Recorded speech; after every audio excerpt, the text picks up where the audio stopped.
Hi, I'm Rick Hess, Director of Education Policy Studies here at the American Enterprise Institute.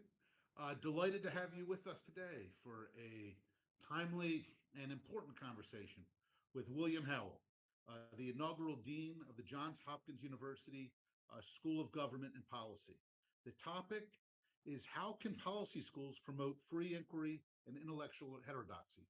This is obviously a question that we have been talking about a lot over the last few years in terms of higher ed writ large.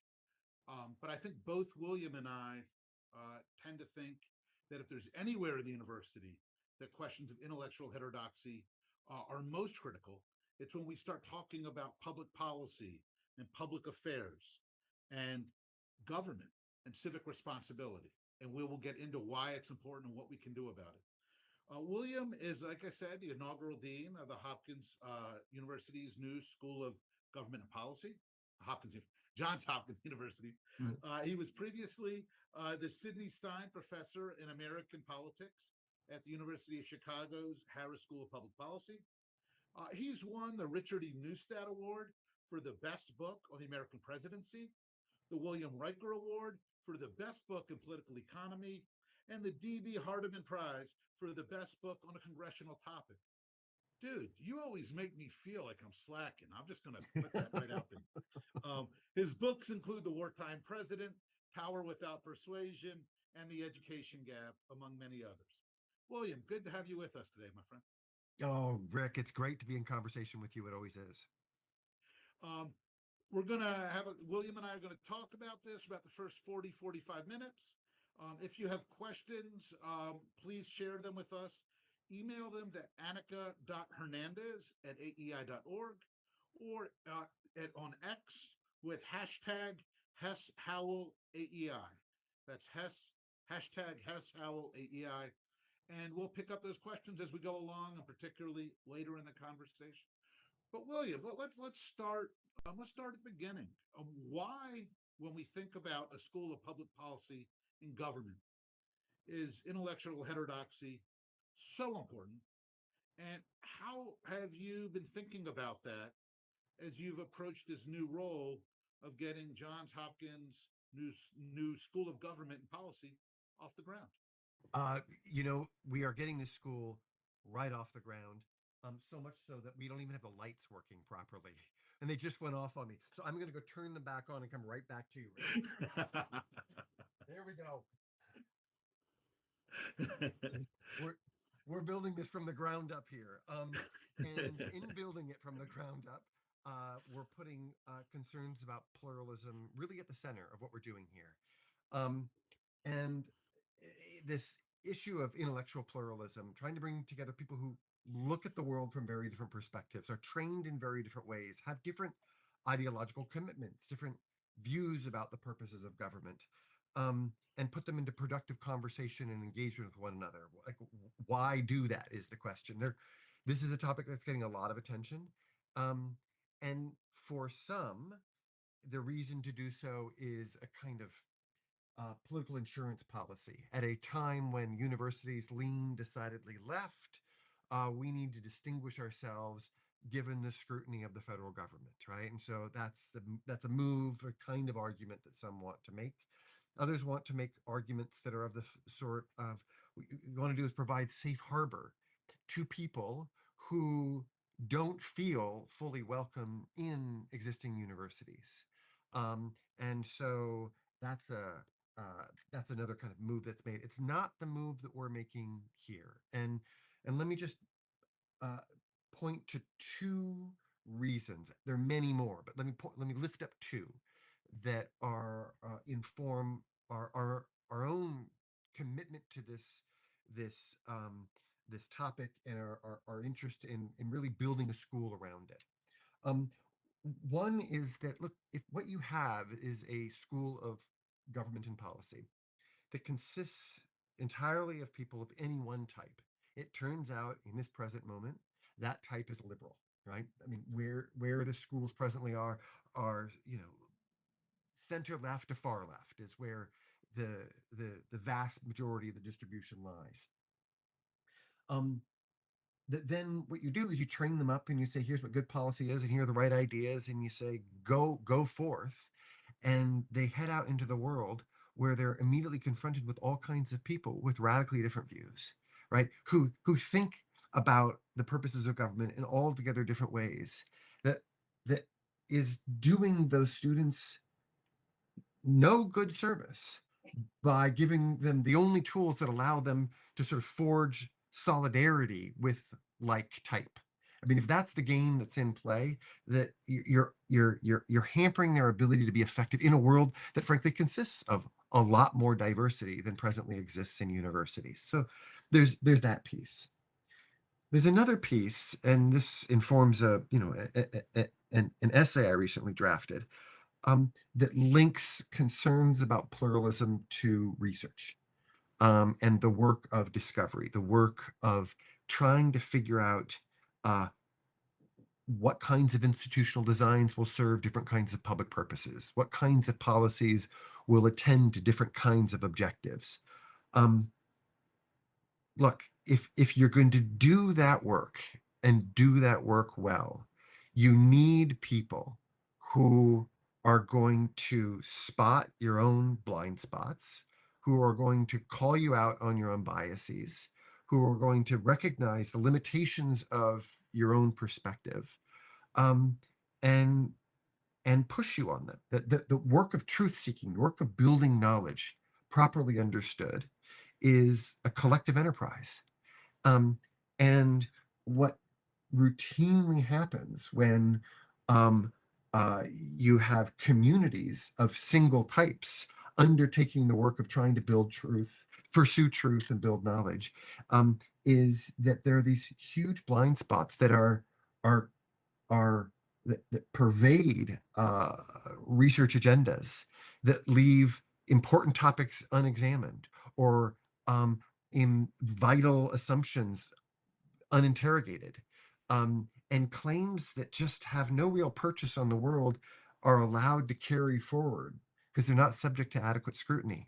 And this is a story then about pluralism being not kind of operating at the margins of what we do at a policy school or at a university more broadly. It sits squarely with, it's a prerequisite for doing the work of truth seeking and knowledge building, which is what research universities are really about. And just to make that concrete, when you talk about questions that go unexamined, assumptions that go unchallenged, for folks out here who are with us who are funders or advocates or who aren't in the hurly burly of higher ed, what's an example? Well, you and I were trained as political scientists, right? And have studied American politics and American policy for a good long time. And if I were to ask you, like, tell me about the literature on social movements or on the welfare state, you'd be able to draw upon some really rich literatures that go back generations, that probe um, all kinds of matters of import, both theoretical and empirical. And if I were to say, well, tell me about other important things like um, the politics of tax policy, or the military bureaucracy, or the design of the intelligence agencies, um, and say, give me the best books on those.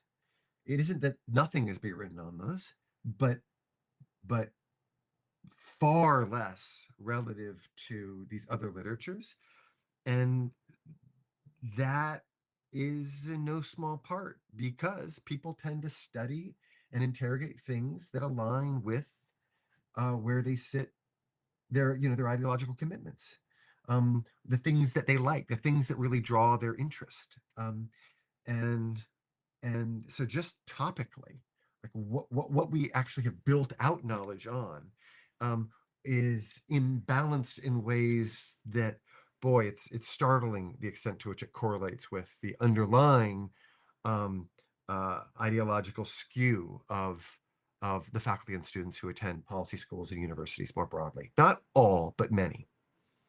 So let's back up a couple steps here for folks who aren't familiar necessarily with the potential problem that we're talking about or with what you're building. Let's talk about that a little more concretely. So, why don't you take a moment and tell folks? So, what have you been asked to build Yeah. at Johns Hopkins as far as the School of Government and Public Policy, and how are you going about that? So it's a brand new school, which we're building from the ground up. Um, what that means is we didn't inherit a faculty, we didn't inherit a leadership group, we didn't inherit a mission or a mandate. What we inherited is this extraordinary building that used to be the museum at 555 Pennsylvania Avenue. We is where we're sitting here in DC. So the mothership is up in Baltimore at Hopkins, but we are sharing this building with SICE, the School for Advanced International Studies, in the heart of DC. Um, and the claim initially was that what we needed to do was something new and imaginative and impactful, that we needed to rethink what a school of government and policy might be, both who it serves, what its impact might be, um, and how we are trying to train the next generation of uh, policymakers and organizational change agents, the folks who, amidst all kinds of tumult that we're experiencing right now, and retrenchment and uncertainty that's political in nature, it's technological in nature.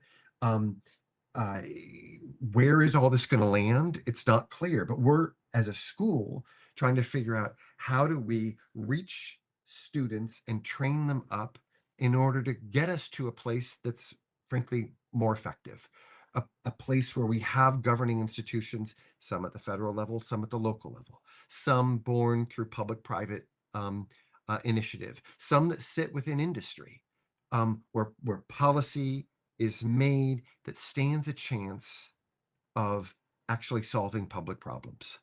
I mean, this is a school that really wants to pay attention to outcomes. So here let me reference our joint heritage as political scientists here again. That um, uh, our home discipline has a great deal to say about the conditions under which laws are passed, and then has something to say about whether or not the laws are big or small, and the processes that generate those laws, and the extent to which those laws represent the interests of the left or the right.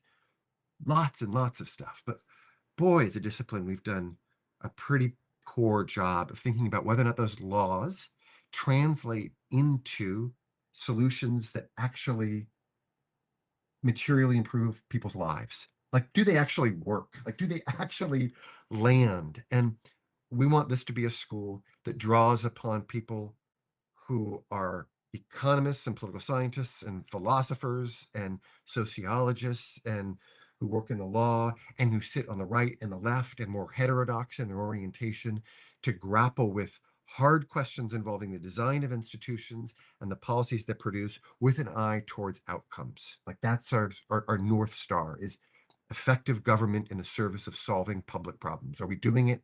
The answer routinely is no, or we're under delivering. And if we're going to look for solutions, we've got to then think about these institutions and the systems that are presently in place that are right now in flux.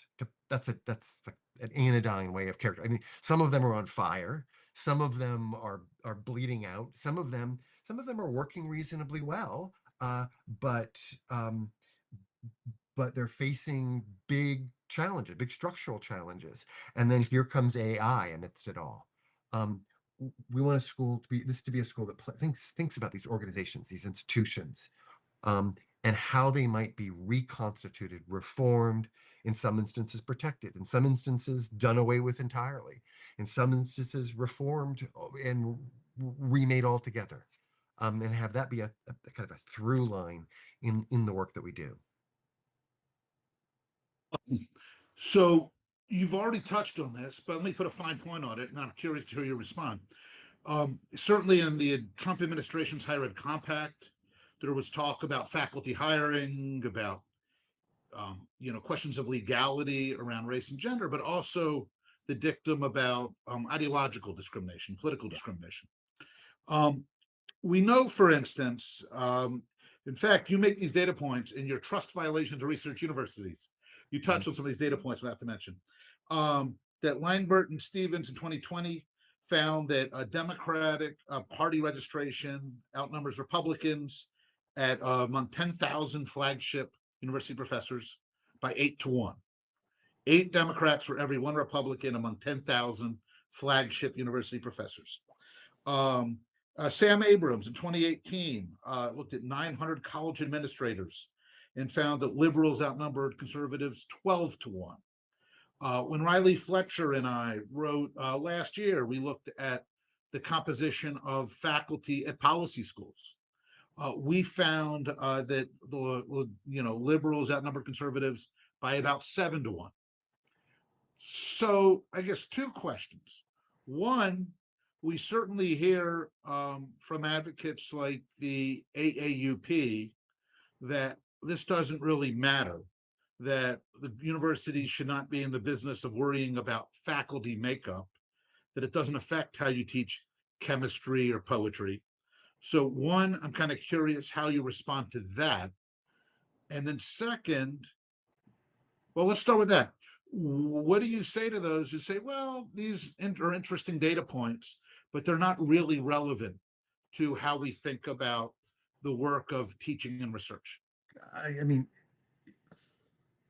yeah, I just don't have a lot of patience for it. The there's there's lots of ways to respond to that. One is that you're drawing exclusively from folks from one end of the political spectrum points to you leaving a whole lot of talent that sits elsewhere that apparently wants nothing to do with the organizations that you're trying to run, at either the student or the faculty level. That's a kind of concern. Again, we talked earlier about the pathologies that can take hold as they relate to the topics that are just studied. Just like what kinds of things are studied? What are we building knowledge about when you draw exclusively from one end of the political spectrum? Um, there's I think more to the point. I mean, put not from a defensive posture, but those rooms that you've been in these rooms, Rick, right, where you have people sitting in very different places, and there's no obvious center of gravity to the room, and people are walking into it not with this sense of, well, of course, anybody who's making a reasonable argument will be arguing from this vantage point. Like that's done away with. And there's a kind of energy that courses through that space, a kind of um, possibility for discovery. This sense that you don't know exactly where things are going to land because people are pushing in really productive, vital ways all the way through. Like that is that's the thing that we should be reaching for. And our reach is um, well, it's blocked when what you do is you pull people who sit squarely at one end of the political spectrum, where people's heads start nodding over a common set of tropes. And there's a lot of kind of loose thinking that isn't adequately interrogated. That isn't to say that there aren't meaningful disagreements. Of course there are. That isn't to say that there are no standards whatsoever, that it's all for naught. That's not true either.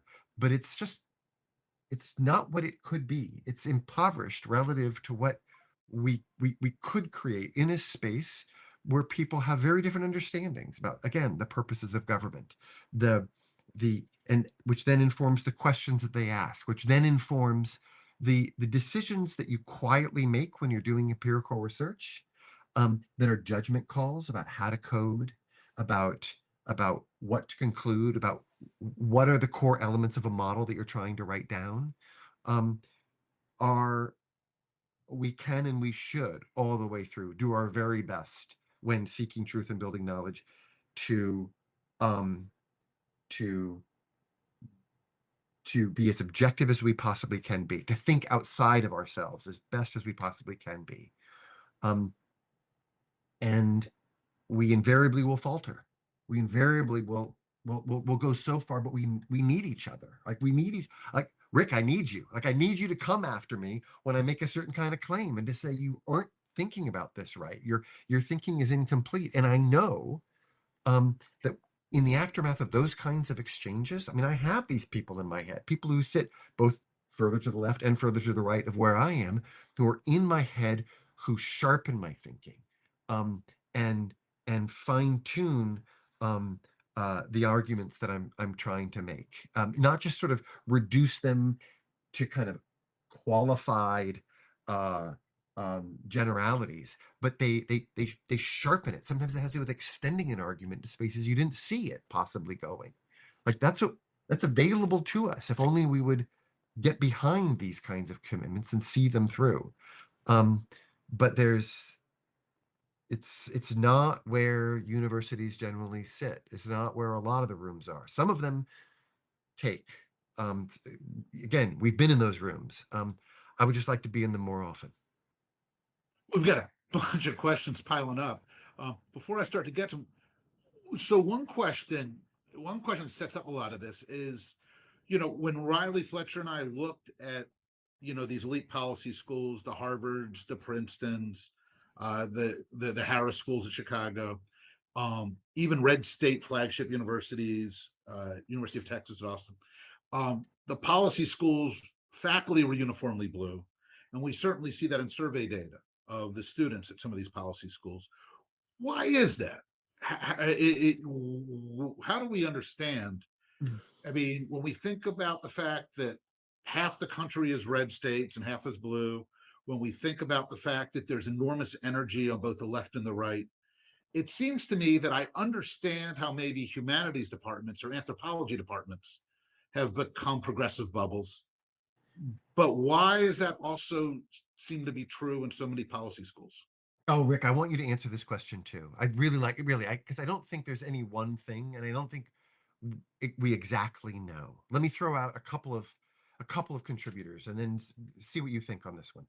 Um, uh, there's the concern about just straight um, antipathy towards conservatives. Like it's just hard to gain headway. There's um, in these spaces, and that may be true in some spaces some of the time. I mean, I don't want to rule that out. Um, but recognizing that I think that that plays out in a couple of ways. One is that a conservative comes forward and says, "I'm going to study the military bureaucracy," right? Which is a subject of obvious importance. Like we should know something about it. That is a topic of interest. May not spark the imaginations of folks who sit on the left, and to the extent that the faculty whose interests you need to um, secure if you're going to get a positive vote so you can be brought on board uh, consists of folks who sit entirely on the left, well, then you're swimming upstream. So there's that. And then there may be, again, these sort of notions of reasonableness. What's a reasonable argument? Or um, that too has an ideological inflection. And so in liberal spaces, things that a conservative might say might be seen as above and beyond or outside of the pale, or just they just may not land well. And so that can be a contributing factor. There's one. Another one has to do with the original problem. I think that policy schools in particular, this is a story about policy schools that they were trying to solve, which is if you look at like the Kennedy School in the late 60s, what they decided was the history goes roughly something like the following. Look, uh, the federal government is big, it's vast, it is doing critical work, it's stable. What it needs is policy expertise. And so, what we're going to do is train people up to get the expertise so we can slot them into this federal bureaucracy that then will set to work on solving the country's problems. And when that federal bureaucracy, significant portions of it, have a decidedly progressive um, um, valence, uh, it's not a surprise that the people who are going to be drawn to both teaching those courses and getting that degree are going to be people who say, "Yeah, I want to go work for HUD, and I want to work for the EPA, and I want to work for on and on." So that may be and I believe in the federal government playing this critical role too. That sits all else equal a little bit better with people who sit on the left.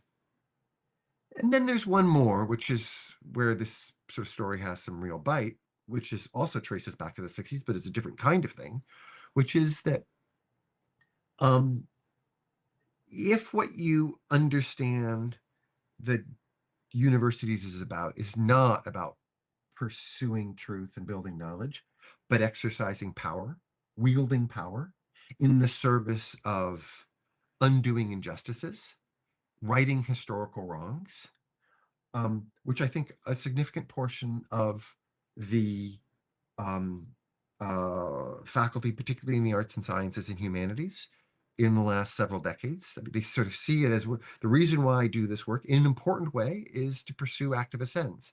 I don't mean that across the board, and I don't mean to wholly denigrate them either. I really don't overinterpret what I'm saying, but I think that there is this sense of no, this is about power too, and this is really is about undoing historical wrongs, and that's why I'm in this business. Well, then you want to bring on people that are going to lock arms with you and are going to take the fight to those who have perpetrated these harms and who stand in the way of some sort of corrective to those harms. And that's a contributing seems to my mind as a contributing factor as well. But Rick, what do you think? Do you agree with those? Do you disagree with them, or what are we missing? I think no. I think those are all part of it. I think certainly the third one. I mean, the idea that it's power, right? That right. The activist scholar model seems particularly endemic to some of the social science fields and the policy schools. That you have to be at that just um, just trying to understand the world isn't enough.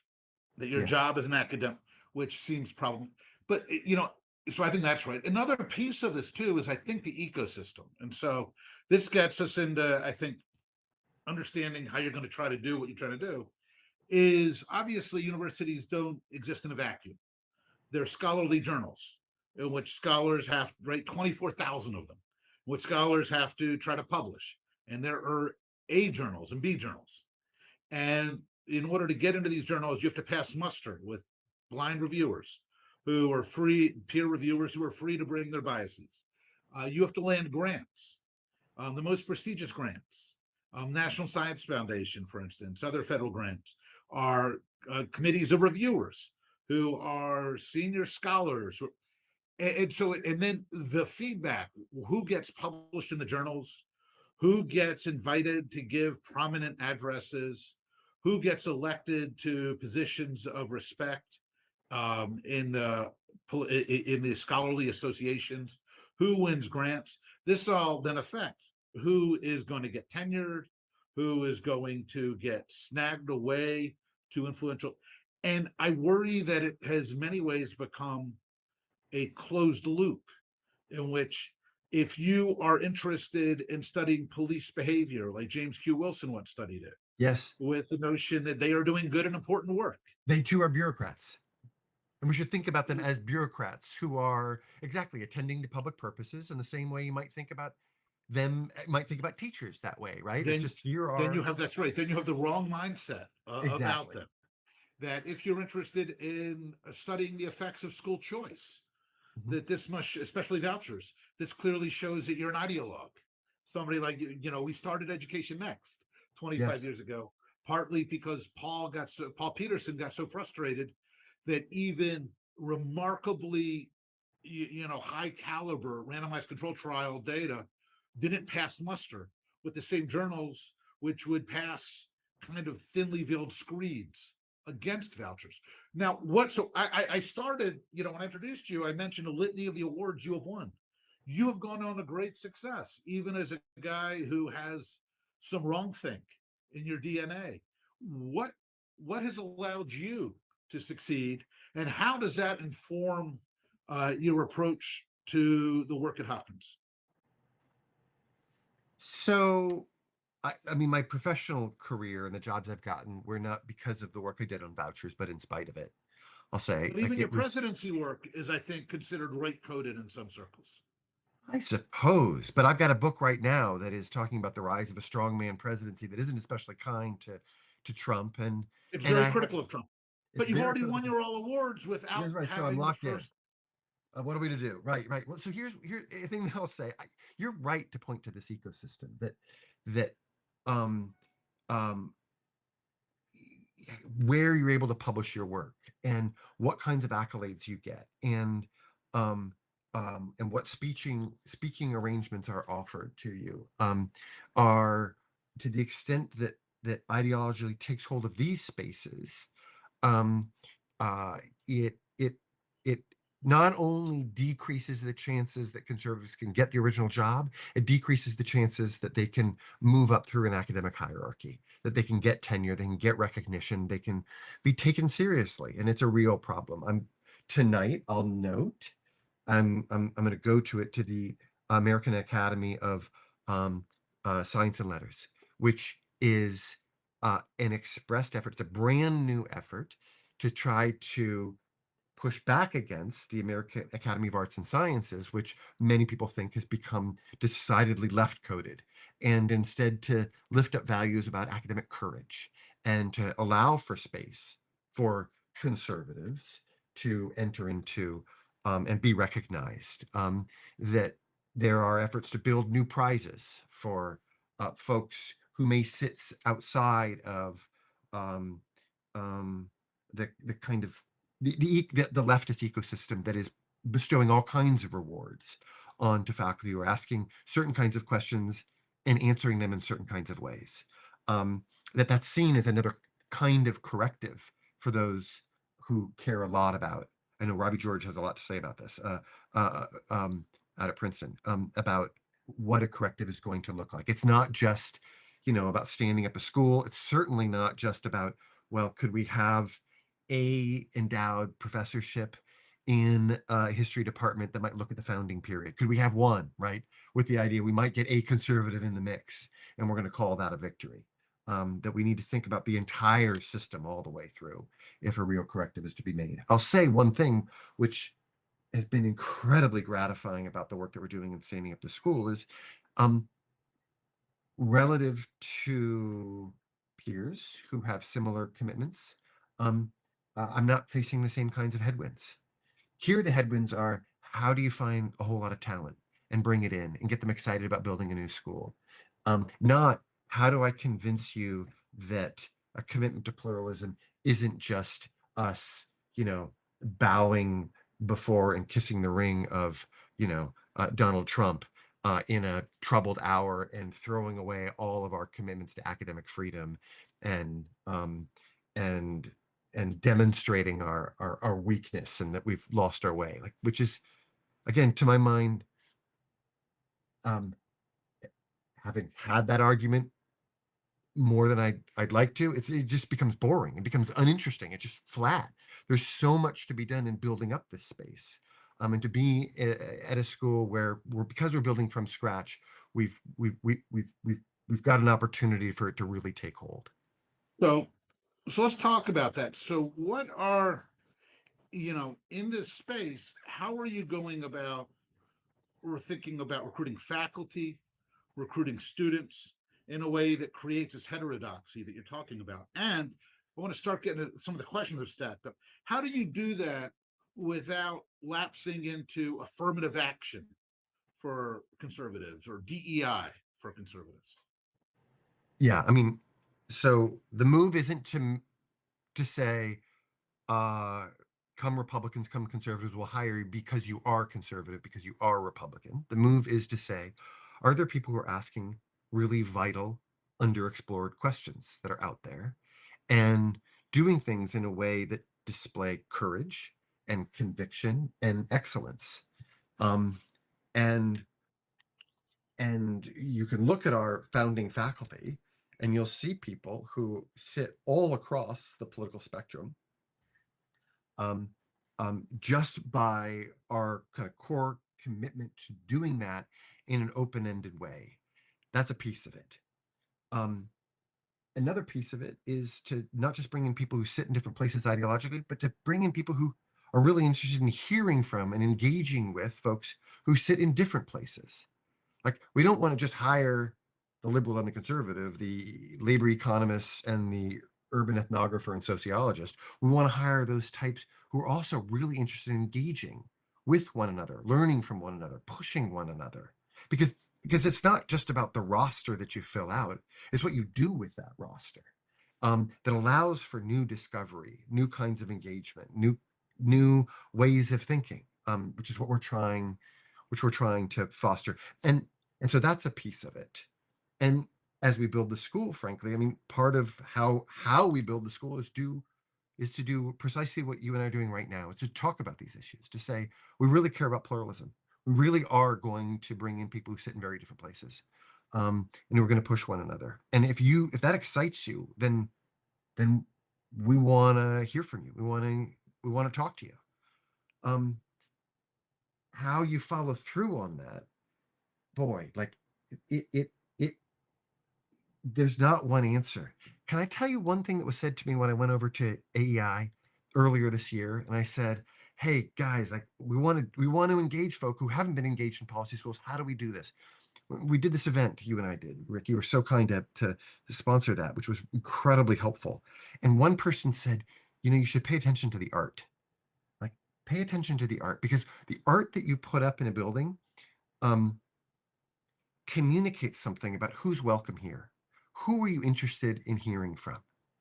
And I can't stop thinking about that comment because, of course, that's true of art. It's true of lots of things, right? The furniture that you have, the where you go for dinner, the how you frame invitations.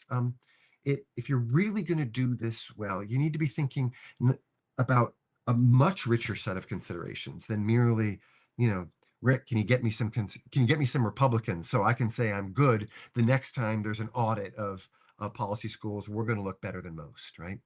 It's really trying to do this at a high level, and that requires a lot of care and consideration. Yeah, no, that's right. I mean, because right, tokenism is always a Oh, yeah. yes. So let's take this one. One thing that might weed out. I'm curious if you agree with the underlying assumption here, and if so, you know, one thing that might weed out conservative candidates is a preference for quantitative researchers over political theorists and historians, which are more traditional approaches to public policy. How are you thinking about that? Um, a couple of things. I'll say we would love to hire some historians. We would love to hire some political theorists. I mean, they're in the mix.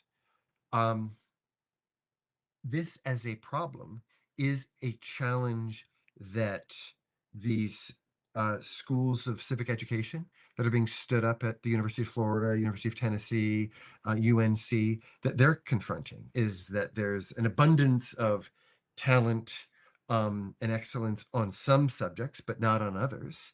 And if you want to have a whole school, how do you do that, right?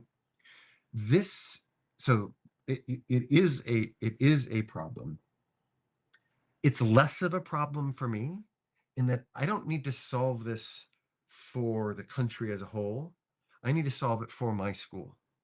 Um, and I assure you, there are some absolutely first rate, highly technical um, uh, economists and political scientists who are out there um, uh, who sit on the right. And I don't need like for this school to be really terrific to solve a universal problem. I need a critical mass of folk. And so for me that's that constraint doesn't bind as much as it does when we think about building a larger ecosystem. How do we solve this problem um, um, for faculty and universities writ large? Um, um, and part of the answer, though, is that again, you don't need to take the existing people as the relevant pool. Like if you start changing behavior, if you reorganize rules, if you redo institutions, you may bring in different kinds of people who right now, like if you're really technical and you sit on the right and you think, why would I go into those spaces where I'm going to be disrespected left and right, where I'm not going to be taken seriously, when instead with these skills I could go over here and make a ton of money. I'll do that instead, right? Um, but I mean, before we started this call, we were talking about how I mean, what a great life this is, right? Like what an unbelievable life it is to be able to ask questions that interest you, and be given the space afforded to explore them deeply, fully. There they go, the lights again. Um, um, uh, Go to so your lights. yeah, yeah, I know. I, Yeah, I, I am there we are. wondering if these are,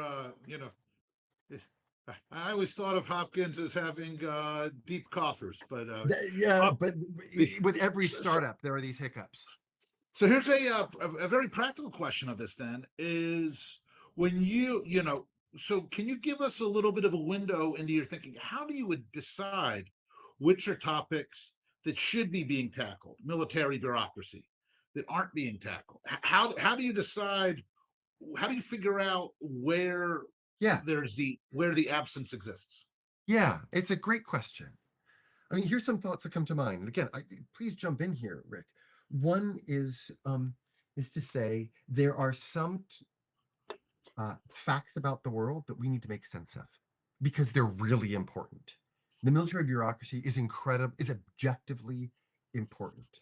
When we think about the production of US foreign policy and matters involving US diplomacy and war making, these are big, meaty, important topics. And so one is just, look, is this a trifling or is this something that matters for the world? Okay, so there's one. Another way of thinking about it is that is there an investigation that's coming from a very different angle that might be focused on a particular topic that isn't unto itself all that important, but if you take it seriously, has implications for our understanding of many other things.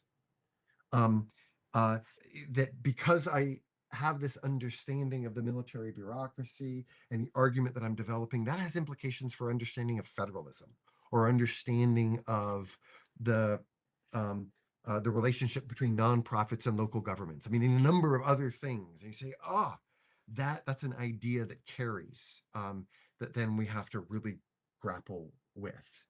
Um, so there's one, and then another one that I'll put into the mix when we think about the recovery of intellectual pluralism is that there are really really rich traditions of conservative political thought, right?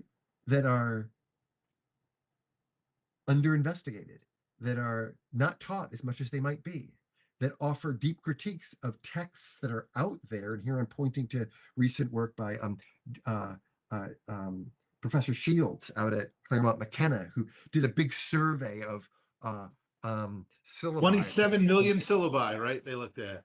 Incredible. And they show that there's certain texts that sit decidedly on the left that are taught routinely again and again, for which there are critiques that are almost never taught.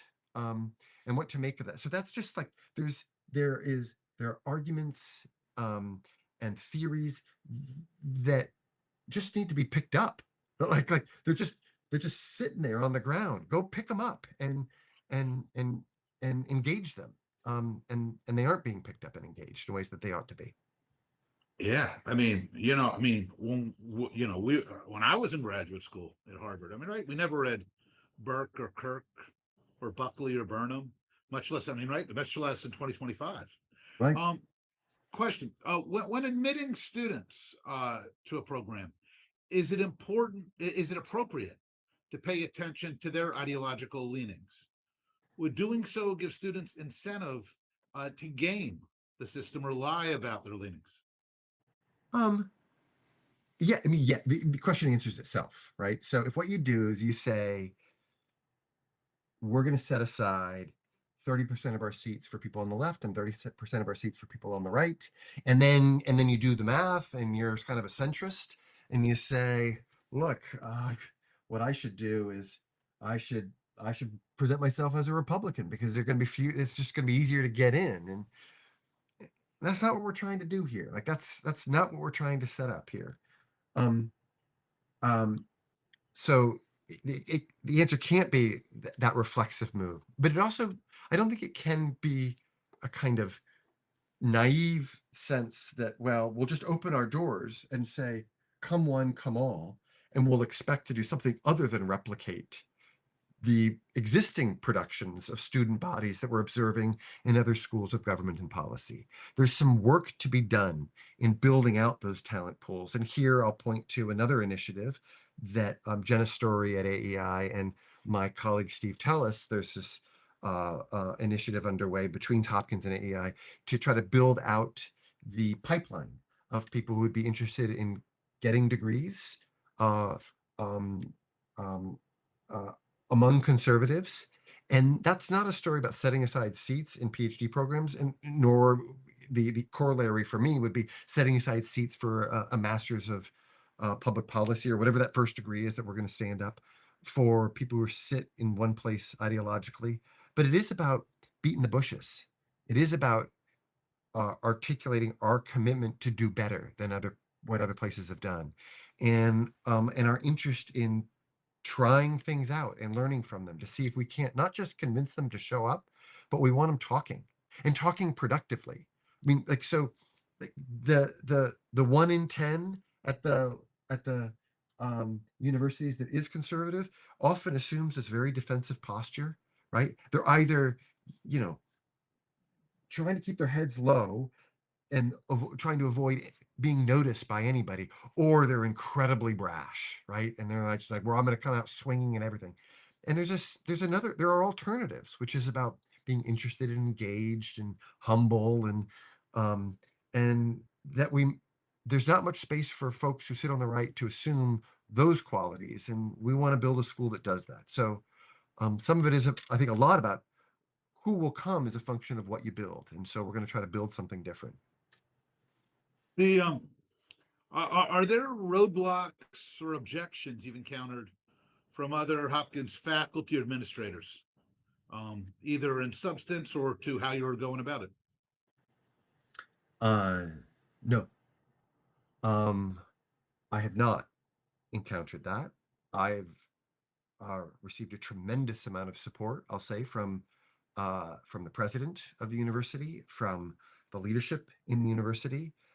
Again, we're building something new, so we're not in an existing department with an existing faculty trying to integrate a new form commitment and thereby displacing or threatening other kinds of commitments. Like, we are building from the ground up, and in that way the wind is at our back, and it's felt that way.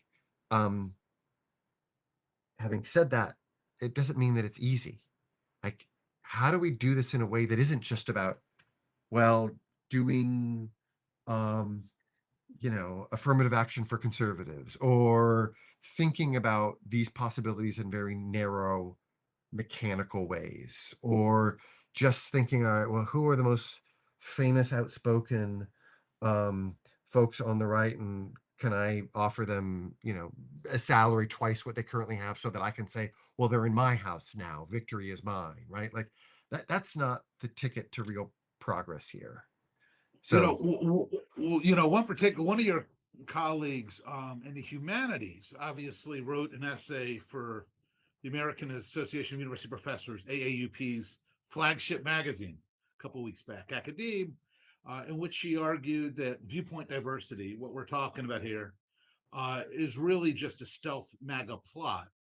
mhm, That there's not, and she particularly referenced Jenna Story and Steve Tellis's kind of effort.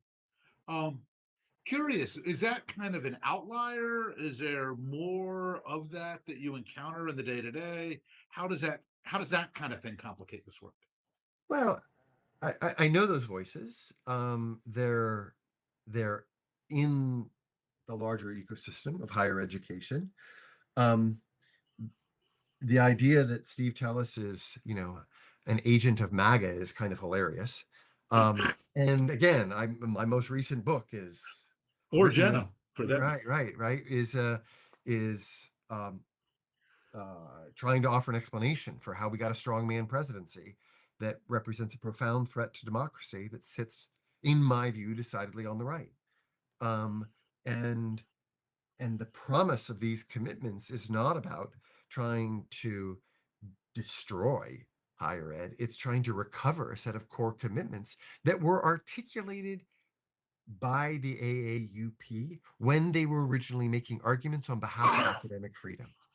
Right? It was all about, we need to bring together people who sit in very different places, who will argue and push one another in very different ways, and it's through our difference and our pluralism and that we will discover new truths. And sign me up for that, right? Like, that's what we're trying to build here from the ground up, and it's a decidedly positive agenda. And the the proof of the pudding is in the eating, and we're going to start eating soon, and we hope that people will come to see this is a really exciting place to be. It's a place where people sit in very different places and really challenge one another, and that it's not about a plot to undermine at all.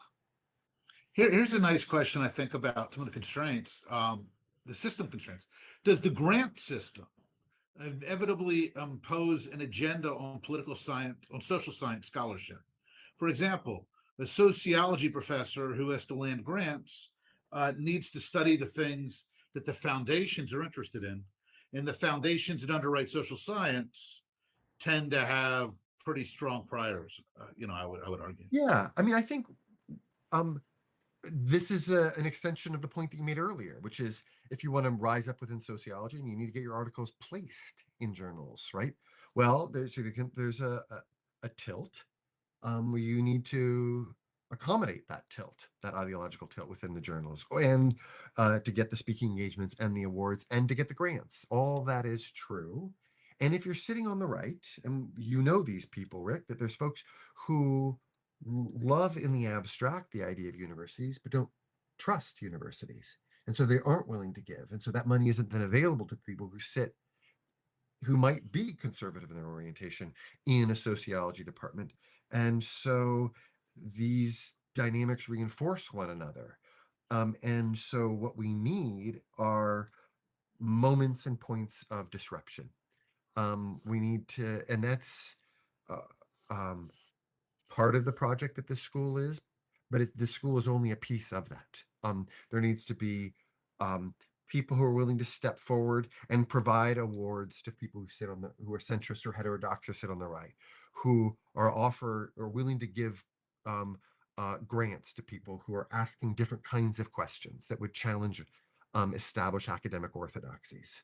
That would be a really productive way to reorient um, and in my view, recover the promise of higher education, which is considerable. There are reasons why. I mean, I love, to my mind, like universities are hollowed ground. I love universities, which is why in this moment where there's, an effort by some to not just lay waste to them, but to delight in the assault, is, it's deeply unsettling.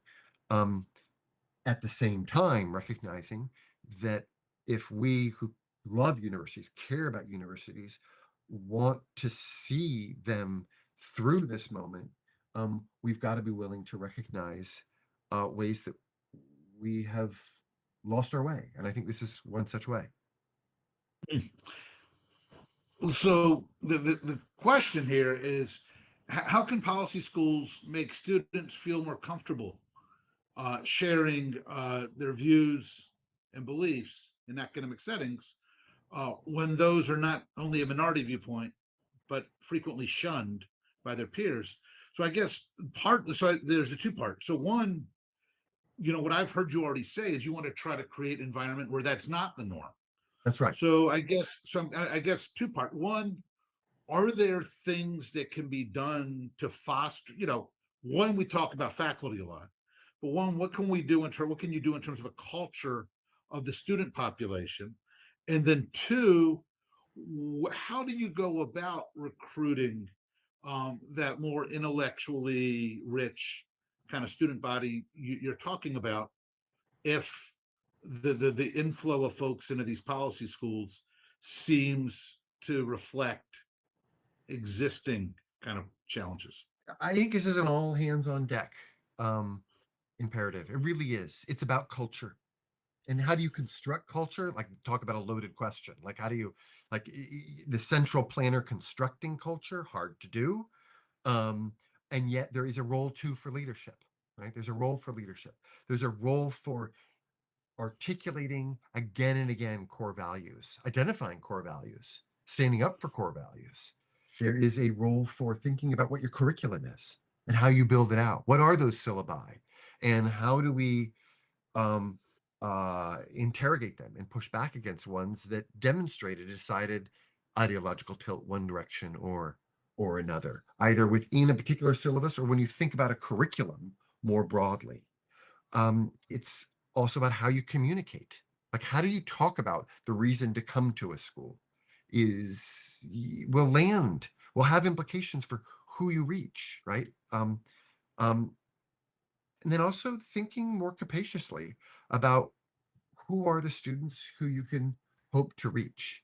Um, it is much too, I mean, the line that is the first thing that is almost always said about the reason why there aren't more conservatives in higher education is that, well, they just, look, they don't apply. They, they're not really out there. What am I to do?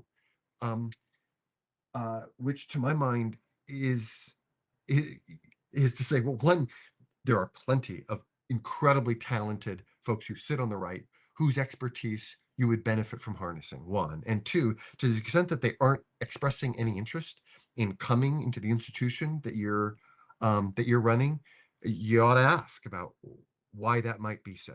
And I think, as I say, I think it's an all hands on deck challenge, and it's one that we're up for grappling with. So if you had, if you had to say, all right, here's one book we're going to have our students read before they start, is there a kind of book that's emblematic of how you're thinking about this? Oh gosh, you put me on the spot. Okay, do I pander? Do I say spinning wheels? Is that what I say? Is Oh, that what yes, you're yes, asking? clearly. Yes. I mean, I'm curious, So but because it I sounds, can, it sounds like one easy response would be, well, instead of giving them Ibram Kendi, I'm going to give them something by Grover Norquist. But no, and I that's not think what I hear you talking about. no, I think what matters is not the selection of the book, but how you engage it. What are the conversations that you have about it? Who do you bring into a room? And what questions do you lead with? And saying, here's this thing, this text that we all read together. Like, how do we make sense of it? And its meaning for the world. That's how it informs our understanding about the kind of training that we're trying to acquire before we go out and try to make a difference in these troubled politics. Um, that's where the action is. And I'll say on that front, as we try to do this and do this well, we we need to proceed with some humility. That is, we have some intuitions about how to do that, but we want to build out some capacity so that when we try something, we can learn about whether or not it worked and worked well, and then adjust. This isn't just about implementing a corrective that's well understood, um, that will undo all the harm or avoid all the mistakes that have been done up until now. We're going to need to experiment and try stuff out, and be open to learning. Well, let's close with this. In your piece in the Journal of Economic Perspectives, I want to read a quote that you offered, and I'm just curious to hear you kind of just bridge that to what folks should take away Mm. from this conversation. You write, if the research enterprise is to reclaim its standing, a reckoning must begin from within universities. We must gather ourselves, lower our guard, sit in Here the I am in the dark, dark again. lower our guard, acknowledge our failings, return to first principles, and demonstrate through conduct, not just declaration, that the disinterested pursuit of truth, intellectual pluralism, and honest transmission of knowledge remains central to our mission. Reform must not be a talking point. Either we lead it ourselves or we surrender the task and the future of our research universities to those who would gladly see them undone. Yeah. So, I mean, it feels to me like you've taken that very much to heart as you've tackled your new role. For those on this webinar with us, for funders, for advocates, for folks active in and around higher ed, Yes. what would you have them take away from this conversation? That there is incredible promise to be had from committing not just resources, but um, labor and time to the work of universities, rightly understood, when it comes to research about building knowledge and advancing truth. Um, and if we don't look hard at the kinds of decisions we've made, the ways that we've lost our way, those who are frustrated with universities, those that don't have, frankly, the best interests of universities in mind, will gladly step in and lay waste to them. I fear that that's a piece of the politics that are being played out right now. Um, and and we have an obligations among those who work within universities who care about them to not just assume this kind of defensive posture and to say everything that's being directed our way is misguided, ill-informed, or a MAGA plot, but to say, sure, we'll fight where we think that that's true, but we also need to take stock of ways that we can be, we must be better. And this talk about pluralism, just the basic facts on the ground are really troubling. Just how out of sync the composition, ideological composition of student bodies and faculty are with the larger country points to some deep pathologies that we need to grapple with. And not just pathologies, but lost promise. Again, I want to get back to those rooms where there's scintillating um, uh, uh, engagement across all kinds of difference, where you don't know where you're going to land. And it at a time of retrenchment in higher education, in a time of real trouble in our politics, to be in the business of building a school that's trying to do that from first principles is an unbelievable balm. That's great. William, thanks for taking the time today, my friend. Good to see you. It's And great to see you, Rick. thanks And we're for gonna our first thing is to fix these lights, which we're gonna set right to work on. all of you for joining us today. You'll be able to find this online if you want to revisit it. It should be posted before too long. Have a great afternoon, and we'll see you soon.